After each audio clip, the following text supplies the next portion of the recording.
为一片废墟。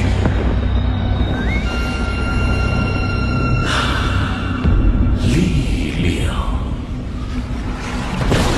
本赋予本地。笑话！当年我斗气全失，受辱退婚，何能退缩？中州的浩劫就此结束吧。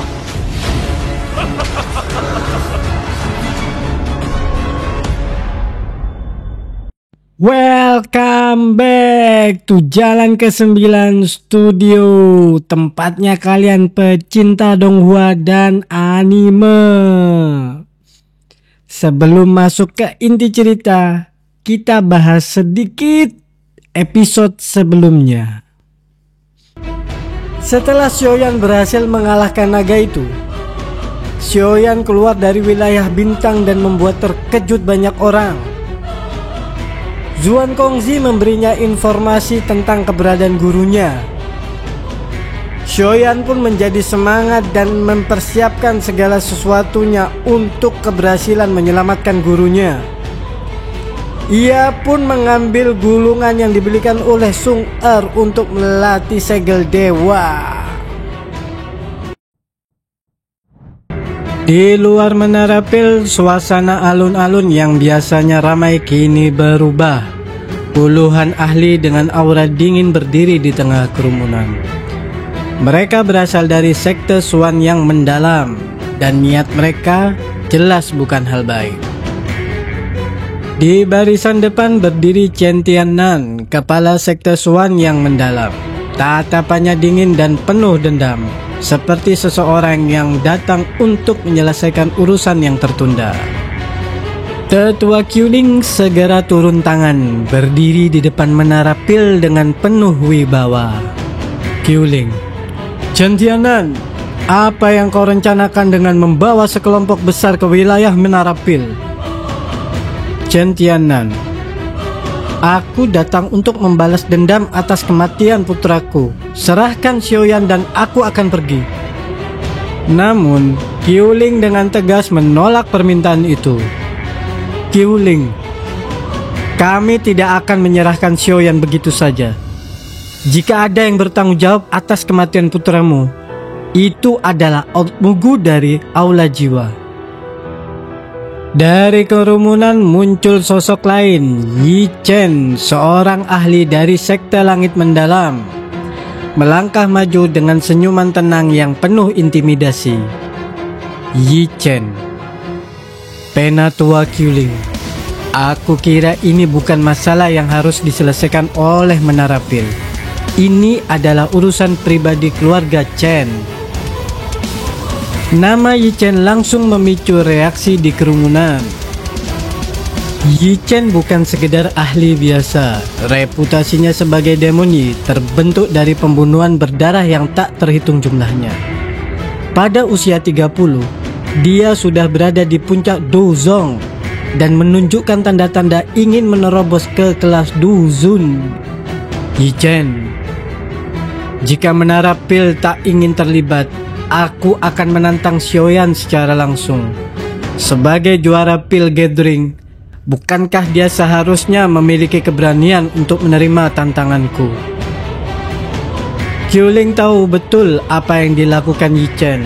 Ini bukan sekedar tantangan, ini adalah jebakan yang bisa mengancam nyawa Xiaoyan. Qiuling, orang ini benar-benar licik. Jika Xiaoyan menerima, akan sulit baginya untuk bertahan. Di tengah ketegangan, Xiaoyan akhirnya muncul. Wajahnya tenang, tapi matanya memancarkan ketegasan yang tak tergoyahkan. Xiaoyan, Yi Chen, jika aku mundur sekarang, aku akan mencoreng nama juara Pil Gathering. Jadi, tantangan ini... Di tengah ketegangan yang menyelimuti alun-alun di depan Menara Pil, sosok muda muncul dengan tenang. Dialah Xiaoyan yang perlahan melangkah maju menghadapi musuhnya Yi Chen. Yi Chen, hahaha, apakah kau Xiaoyan? Aku tak sabar untuk melihat apa yang membuatmu menjadi juara Pil Gathering. Namun Xiaoyan tak terprovokasi. Dengan tenang ia menjawab tantangan ini. Xiaoyan, cuk, gak perlu kakek ngomong. Nek na arep gelut dan gelut. Ayo, dan gelut yuk. Qiuling, Xiaoyan, Yi Chen bukanlah lawan yang biasa. Berhati-hatilah. Yi Chen murid terkenal dari sekte langit mendalam, dikenal sebagai Demon Yi. Reputasinya yang kejam sudah membuat banyak orang gentar. Namun Xiaoyan tetap teguh melangkah ke tengah panggung batu yang dibangun oleh Yi Chen. Jangan khawatir Xiaoyan, aku akan memastikan kau tak akan merasakan sakit terlalu lama. Pertarungan dimulai. Dalam sekejap mata Yi Chen menghilang melesat dengan kecepatan luar biasa. Yi Chen melahap tangan mengubah tulang darah. Namun Xiaoyan sudah siap. Dengan gerakan cepat ia menghindari serangan pertama Yi Chen dan melancarkan tendangan balasan yang mengenai targetnya. Yi Chen menarik, tapi apakah itu cukup untuk melawanku Xiaoyan? Yi Chen tak mau membuang waktu. Ia segera mengaktifkan teknik andalannya, yaitu ledakan darah. Memaksa darah Xiaoyan mendidih dengan maksud melumpuhkan tubuhnya. Zhao Ying, Xiaoyan, hati-hati, teknik ini sangat berbahaya. Namun api surgawi Xiaoyan yang telah menyatu sempurna menghancurkan teknik Yi Chen dengan mudah. Yi Chen, apa? Api surgawi? Yi Chen terpojok. Kemudian ia menggunakan skill aglomerasi darah besar, sebuah teknik berbahaya yang meningkatkan kekuatannya dengan membakar darahnya sendiri. Yi Chen, serahkan dagingmu padaku Xiaoyan. Namun saat Yi Chen mendekat, Xiaoyan mengeluarkan kekuatan penuhnya. Dengan dauki dari mantra api dan kekuatan penuh api surgawinya, ia menciptakan serangan balik yang mematikan. Ketika debu mereda, Yi Chen terbaring di panggung. Yi Chen, aku kalah.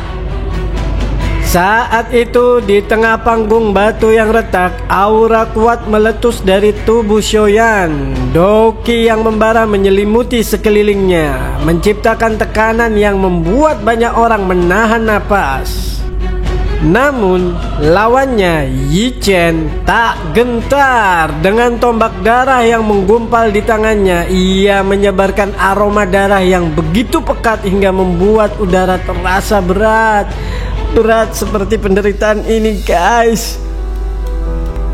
Yi Chen bergerak lebih dulu, menghilang dalam sekejap mata. Tombak darahnya yang tajam melesat maju menuju kepala Xiaoyan, mengincar titik mematikan.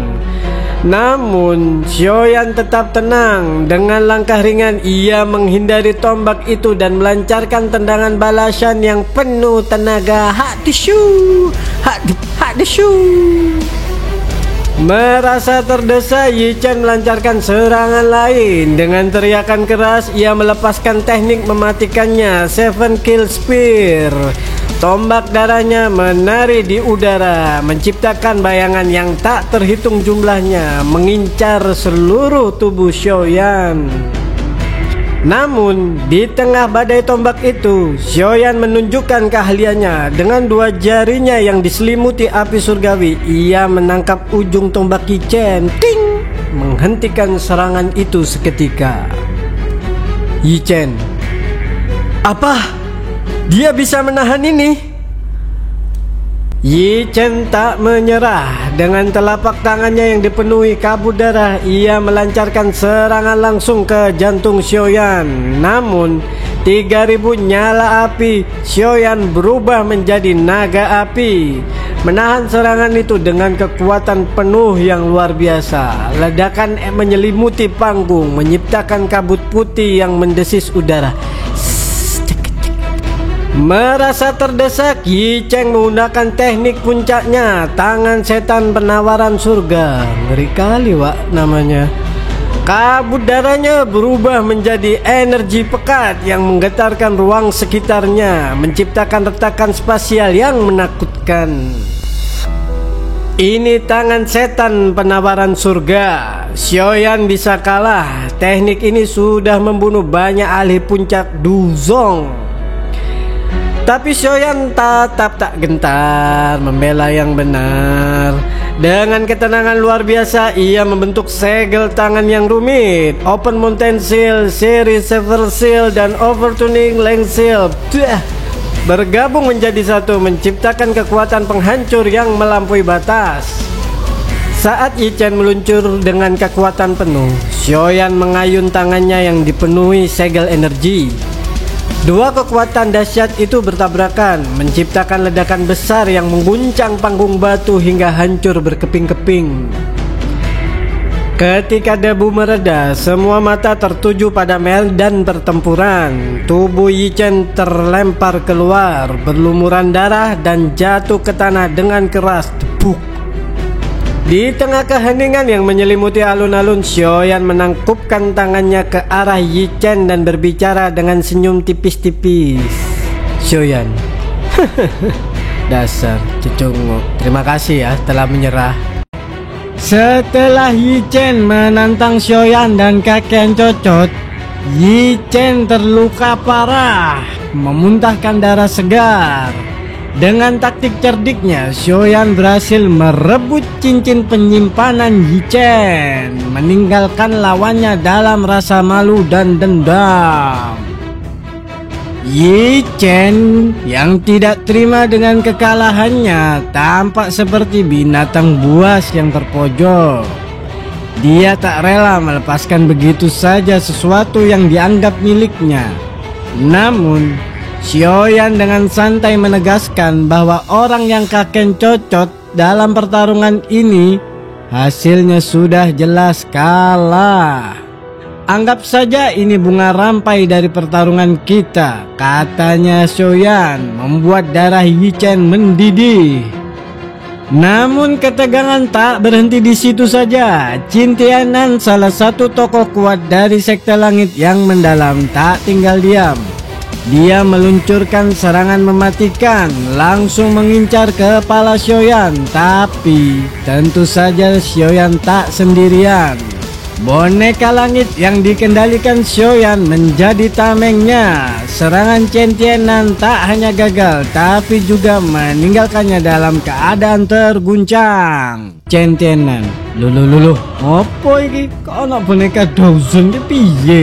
Xiaoyan memerintahkan wayang langit untuk menyerang balik Qin Tianan dengan jurus yang sudah diajarkan. Kira-kira apa jurusnya ya guys ya? Tada! Ternyata dansa jurus barunya ya guys ya. Ini sangat-sangat di luar ekspektasi kita. Seorang wayang langit mengajak dansa seorang Qin Tianan. Gak kebayang siapa yang dipikirkan sama Qin Tianan, merasa dilecehkan oleh Xiaoyan. Sebagai tambahan, dua elit Dawson muncul di sisi Xiaoyan. Mereka memperkuat posisinya. Dr. Peri Kecil dan Tian Huan Zunze, dua nama besar yang tak bisa diremehkan. Keberadaan mereka membuat kelompok Sekte Langit yang mendalam mundur beberapa langkah. Dalam sekejap situasi berbalik. Qin Tianan menyadari bahwa menyerang Xiaoyan sekarang bukan hanya tindakan bodoh tapi stupid, tapi juga undangan untuk kehancuran. Meski begitu, rasa malu dan frustasi terlihat jelas di wajah mereka.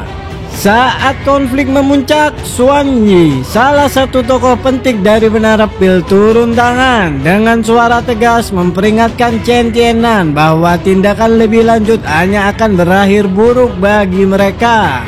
Pada akhirnya, Qin Tianan tak punya pilihan selain menarik mundur pasukannya. Meski mengucapkan ancaman kosong, jelas bahwa mereka telah kalah telak. Kalah telak loh, si kakian ngomong, bingung aku.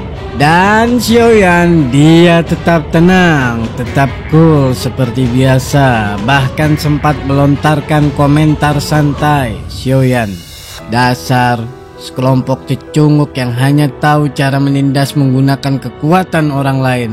Sebuah pukulan terakhir yang membuat Yi Chen semakin mendidih dalam diam. Namun, di balik semua kejadian ini, Xuan Yi membawa kabar penting untuk Xiaoyan. Dengan suara rendah, dia menyampaikan bahwa mereka telah menemukan petunjuk tentang keberadaan Yao Chen, sang guru yang selama ini Xiaoyan cari. Gemesnya sama Xuan Yi. Mendengar kabar tersebut, senyum Xiaoyan perlahan menghilang, digantikan oleh ekspresi penuh tekad. Jelas misi berikutnya akan membawa pertarungan ke level yang lebih tinggi. Xiaoyan yang selama ini menahan kerinduan dan kekhawatiran yang mendalam terhadap sang guru Yalao, akhirnya mendapatkan informasi yang sangat berharga, informasi tentang lokasi di mana Yalao dipenjara, yaitu di Pegunungan Jiwa Kematian. Zuan Kongzi menjelaskan bahwa Pegunungan Jiwa Kematian adalah tempat yang sangat berbahaya. Kabut dingin yang tebal menyelimuti pegunungan ini, membuatnya mudah untuk tersesat. Belum lagi, keberadaan magical beast haus darah di dalamnya menambah kesulitan bagi siapapun yang mencoba masuk. Namun yang lebih mengkhawatirkan adalah kekuatan pertahanan dari Aula Jiwa cabang tersembunyi di sana. Aula Jiwa punya cabang ya guys ya, yang mau franchise silahkan hubungi di kolom komentar. Menurut informasi yang diperoleh, ada 5 elit Douzun yang menjaga tempat itu. Barisan ini cukup untuk mengguncang bahkan faksi-faksi besar Central Plains. Dokter Peri Kecil juga mengajukan pertanyaan yang penting. Dan Zuan Kongzi mengungkapkan bahwa aula cabang ini juga dijaga oleh pelindung aula jiwa dari para Tianzun, ahli paling kuat di antara mereka. Tianzun ini memiliki kekuatan yang luar biasa, bahkan melampaui Douzun bintang 3 seperti Old Mugu, si tua bangke itu. Kekuatan gabungan kelompok Xiaoyan termasuk Wayang Langit hanya mampu menghadapi beberapa Douzun. Oleh karena itu, Xiaoyan memutuskan untuk menunggu Feng Zhuze, seorang ahli terkenal yang juga memiliki hubungan dekat dengan Yalao. Kehadiran Feng Zhuze akan memberikan keunggulan yang sangat dibutuhkan untuk misi ini. Dengan peta detail di tangan, Xiaoyan dan timnya mulai merencanakan langkah berikutnya. Namun, mereka tahu bahwa persiapan yang harus dilakukan dengan sangat hati-hati. Operasi ini bukan hanya soal kekuatan, tetapi juga strategi.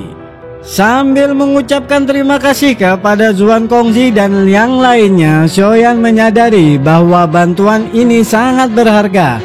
Informasi ini telah mempersingkat waktu yang dibutuhkan untuk menemukan Yalao.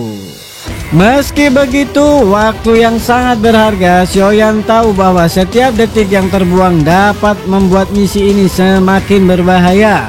Maka, mereka segera bergerak untuk mempersiapkan segala hal yang dibelukam sebelum Feng Zhuze tiba. Saat Xiaoyan berkemas, ia melihat cincin yang diambilnya dari Dul Kopret Yi Chen. Cincin itu ternyata menyimpan beberapa rahasia besar, termasuk metode Qi bernama keterampilan jahat darah. Namun setelah membaca isinya, Xiaoyan menyadari bahwa teknik ini berbahaya dan penuh kekejaman. Pencariannya tak berhenti di sana. Xiaoyan menemukan gulungan yang lain, menyimpan skill Dou kuat bernama Tangan Setan Persembahan Surga. Namanya. Skill ini dipergunakan oleh Yi Chen melawan Xiaoyan dalam pertandingan mereka sebelumnya. Xiaoyan menyadari bahwa kekuatan skill ini jauh lebih besar jika digunakan dengan benar. Dengan tekad yang kuat, Xiaoyan memutuskan untuk menguasai skill ini. Dia tahu bahwa dalam operasi penyelamatan yang akan datang, setiap keunggulan kecil bisa menjadi pembeda antara keberhasilan dan kegagalan. Namun persiapan tak hanya berhenti pada penguasaan skill. Xiaoyan juga menyempurnakan pil hijau jamur untuk meningkatkan kekuatan Tian Huanzunze. Setelah beberapa kali gagal, ia akhirnya berhasil menyempurnakan pil tersebut, memberikan dorongan signifikan bagi timnya. Seluruh tim Xiaoyan bekerja keras untuk meningkatkan kekuatan mereka selama periode ini. Bahkan menara pil memberikan dukungan penuh, memastikan Xiaoyan terpenuhi tanpa hambatan, tanpa polisi tidur juga kali ya guys ya. Setelah retret yang intens selama setengah bulan, Xiaoyan akhirnya keluar dengan hasil yang luar biasa. Tidak hanya dia berhasil menyempurnakan pil hijau jamur, tapi dia juga mulai menguasai dasar-dasar tangan setan persembahan surga. Waktu terus berlahan dan saat Feng Zunze tiba di menara pil, semuanya telah siap. Dengan persiapan matang, Xiaoyan dan timnya bersiap untuk menghadapi misi paling berbahaya, yaitu menyelamatkan Yalau dari pegunungan jiwa kematian.